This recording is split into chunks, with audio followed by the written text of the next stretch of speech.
ಒಂದು ಸುಂದರವಾದ ಬೆಳಗ್ಗೆ. ಸೂರ್ಯನು ಪ್ರಕಾಶಮಾನವಾದ ಬೆಳಕನ್ನು ಹರಡುತ್ತಿದ್ದಾಗ ಒಂದು ಸುಂದರ ನೀಲಿ ಬಣ್ಣದ ಚಿಟ್ಟೆ ಬಣ್ಣದ ತೋಟದಲ್ಲಿ ಹಾರುತ್ತಿತ್ತು.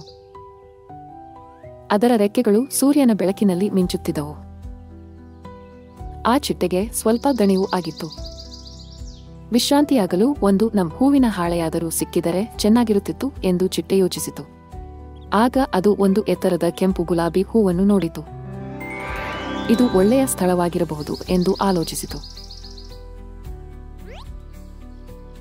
ಆದರೆ ಆ ಗುಲಾಬಿ ಗಾಳಿಯಲ್ಲಿ ತೂಗುತ್ತಿತ್ತು ಮತ್ತು ಚಿಟ್ಟೆಗೆ ಸ್ಥಳ ನೀಡಲು ಇಚ್ಛಿಸಲಿಲ್ಲ. ಚಿಟ್ಟೆಯ ರೆಕ್ಕೆಗಳು ನೋವು ಕೊಡುತ್ತಿದ್ದುದರಿಂದ ಅದು ಹಾರುತ್ತಿದ್ದೇ ಇತ್ತು. ದೂರದಲ್ಲಿ ಒಂದು ಸಣ್ಣ ಹಳದಿ ಹೂವು ಕಾಣಿಸಿತು.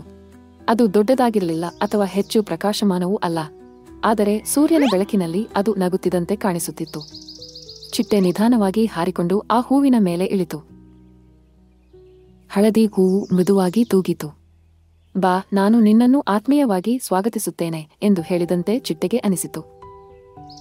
ಚಿಟ್ಟೆ ಸಂತೋಷವಾಯಿತು. ನಾನು ವಿಶ್ರಾಂತಿಗೆ ಸ್ಥಳವನ್ನಷ್ಟೇ ಅಲ್ಲ, ಒಬ್ಬ ಶಾಂತ ಮತ್ತು ಒಳ್ಳೆಯ ಗೆಳೆಯನನ್ನು ಕಂಡುಕೊಂಡೆ ಎಂದು ಯೋಚಿಸಿತು. ಅವಕಾಶವಿಲ್ಲದಂತೆ ಆಕಾಶ ಧೂಮ್ರವರ್ಣಕ್ಕೆ ತಿರುಗಿತು. ಚಳಿಯಾದ ಗಾಳಿ ಬಿಸುಟಿತು ಮತ್ತು ಮಳೆ ಆರಂಭವಾಯಿತು.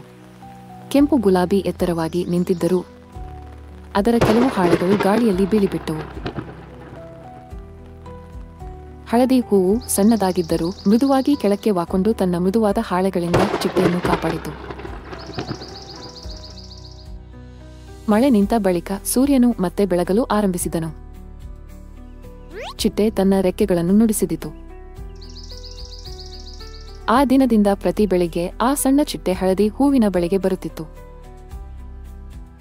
ತನ್ನ ಸ್ನೇಹಿತರನ್ನು ಕರೆತರುತ್ತಿತ್ತು. ತೋಟವು ಸಂತೋಷದಿಂದ ತುಂಬಿತ್ತು.